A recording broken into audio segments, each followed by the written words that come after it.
In fact, never nawala sa top 10 causes of death ng mga Pilipino ang pneumonia. Wow. Ganon siya kagrabe. That's shocking.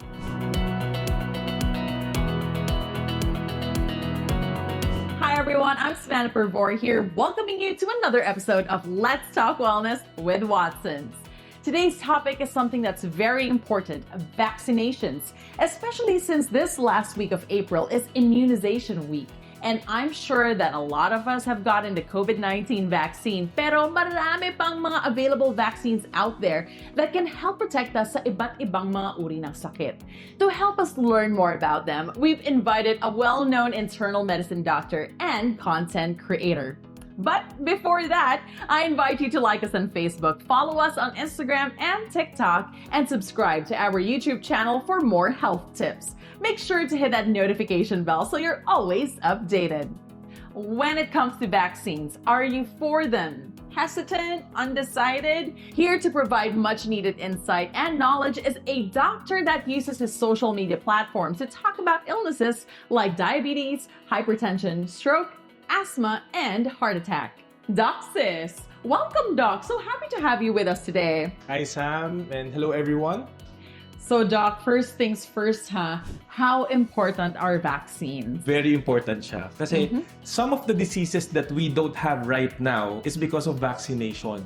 For example lang, yung smallpox, polio, those are actually diseases na na-eradicate na natin. So, vaccines are very important to prevent the spread of disease and to prevent mismo yung complications ng disease itself.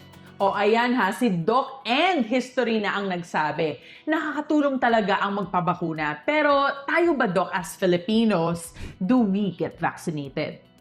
For starters, kapag ikaw ay pinanganak sa Pilipinas, part of the program of the Department of Health is bakunahan yung mga bata na yan. The problem is, as we grow up, hindi na natin nagiging priority yon. At kapag hindi na natin naging priority yon, ay problema, no?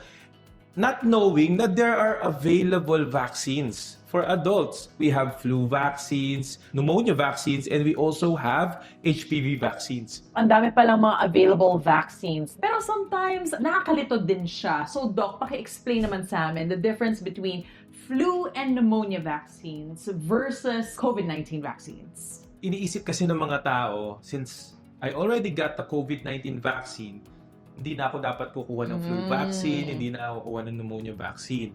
Ang hindi alam ng mga tao, tumaas yung mga cases ng flu at pneumonia. Oh, wow. But first and foremost, iba yung ina-address ng COVID-19 vaccine. Ang ina-address niya is yung sakit ng COVID-19, yung SARS-CoV-2 na virus. Yung flu vaccine ina-address niya is influenza A, influenza B.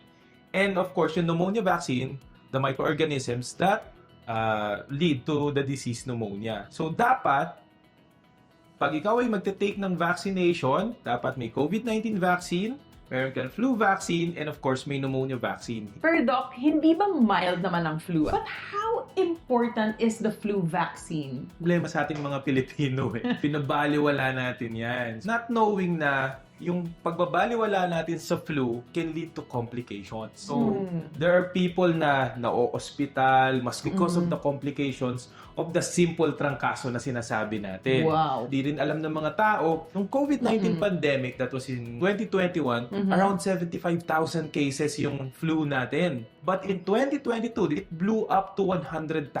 So, dumami ang cases dahil hindi nagpabakuna ang mga tao, maraming na-ospital, maraming nagkaroon problemas, marami ang gastos. So, ganun siya ka-importante para ma-prevent yung disease or kung magkaroon ka man ng disease, mild lang, hindi magkakaroon ng complications. So, Doc, how often should we get our flu vaccines? Dapat once a year siya kasi nagbabago-bago yung virus. It changes, it mutates. So, every year, naglalabas din ng vaccines na tinitingnan nila kung ano yung most common na pwede magkaroon na virus. So, ang flu and pneumonia, Doc, parang may overlap ng symptoms. Can you clarify what is pneumonia? How severe is it? And what can we do to prevent it? Medically speaking, pneumonia is the infection of the lungs. That's why medyo grabe yung pwedeng maging complications niya. In fact, never nawala sa top 10 causes of death ng mga Pilipino ang pneumonia. Wow. Ganon siya kagrabe. That's shocking. So, it's very important that we know how to prevent it. Number one, syempre, you have to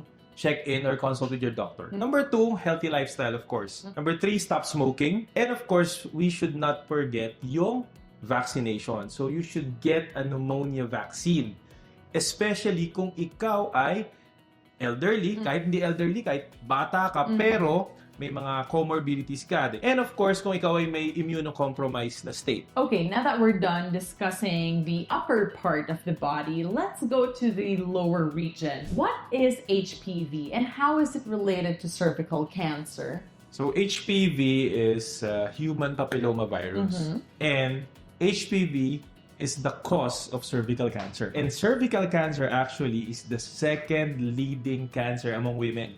And how exactly can we prevent cervical cancer? HPV is actually transmitted through sexual contact. Number 1 is practice safe sex. Number 2, have a routine pap smear. Kine-check yun ng OB-GYN at doon nila nakikita if there are already changes in your cervix. Then of course, stop smoking. Smoking is associated with high incidence of cervical cancer. And don't forget vaccination again. No?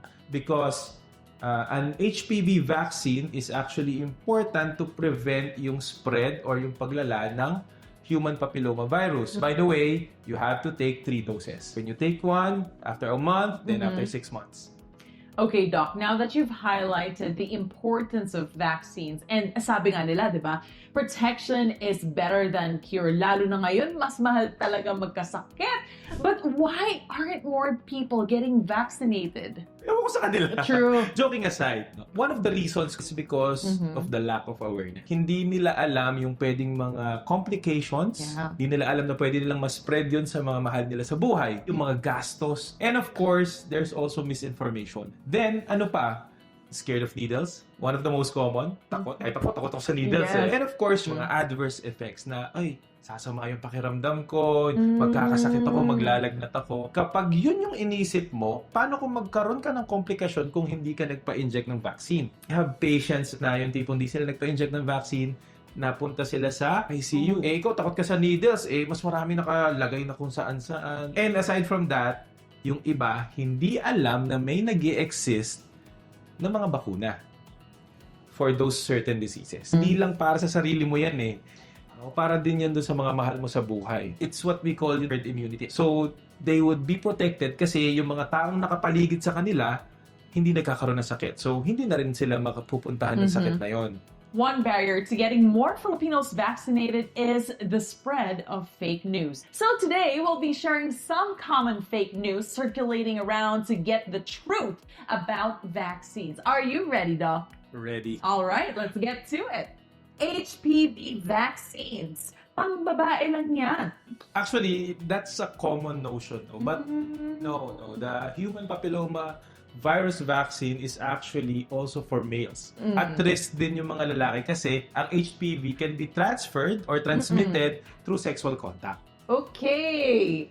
Nakakabaog ang HPV vaccine. Wow. Wow, actually, fake news. So, there are studies na sinasabi na hindi po siya nakakakos ng any infertility, erectile dysfunction, or anything na pwede mong i-relate dun sa pagkabaog.